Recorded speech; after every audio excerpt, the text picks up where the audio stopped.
So when I think back about my peer coaching experience that I've had throughout teaching, I guess I've had both positives and negatives. At the beginning of my teaching career, I was an interventionist and a preschool teacher, and then I transitioned into elementary school. And the first year that I taught elementary school, I taught second grade, and I had a coach. Her name was Catherine, and Catherine would come in and she would observe me. We mostly were working on like ELA kind of stuff. And then we would meet. We would talk about things that I wanted to improve upon and things I could implement into my teaching, what I thought went well, what I thought wasn't going well. Um, she kind of helped me to get some good centers in place, which I thought was a pretty good thing. And she was one of our like ELA coaches at the school, but she had been in education, I want to say like maybe 7 or so years. So I thought that was a pretty positive coaching experience that I had with her because it was pretty open and I never felt like she was like um too like hard on me. Like we had like a pretty good open relationship where I could come to her with things and it was good. And then I'm trying to think. When I did my student teaching, this was obviously a long time ago, but when I did my student teaching, that was another pretty good experience that I had as far as with a coach.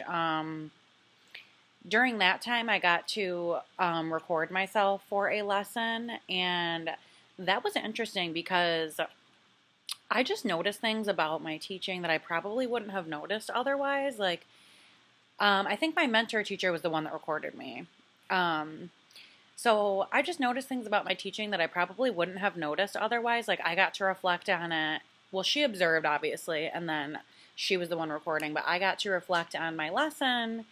And I just noticed even certain mannerisms, certain, like, my wait time, other things that, like, I probably wouldn't have noticed had I not done that. And then later on in my teaching career, my district had, I can't remember what the name of it was, but they were like these iPads that would charge and you put them on this little like spinning thing and they would follow you around and you wore like this necklace and it was a microphone.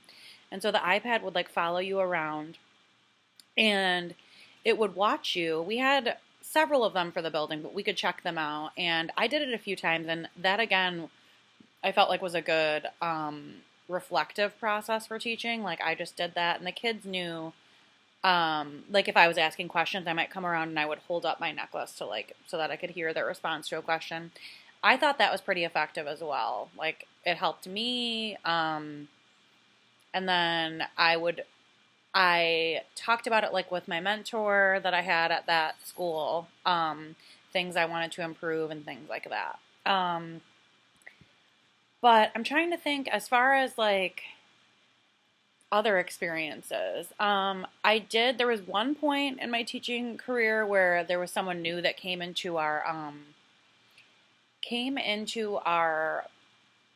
building and onto our team like in the middle of the year. And I was supposed to be like helping her, like, you know, getting her familiar with the curriculum, showing her like how we did things as far as lesson plans and like daily routines and different things like that. And like she really hadn't been a teacher that long. That was sort of like her second career. So I feel like even though I was kind of given the direction to help her like transition and stuff, it was like she didn't want to listen to me.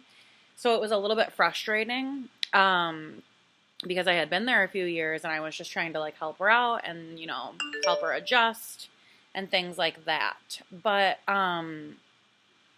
when I did, I've been a new teacher at a school before and not had a coach because some schools, if you've been teaching before, they do not, for so many years, they do not make you have a coach. It's just like for brand new teachers. But I do think that the process of coaching is good when, like I said, when I had the coach Catherine, when you have a good open relationship with the coach and when, you know, you can be honest about things that you want to work on. What you think is going well, you know, and then work to try to implement that. Like I said, that we worked on implementing centers in my class. And I think that was a pretty positive experience because that's something I've taken with me to other classrooms and things like that.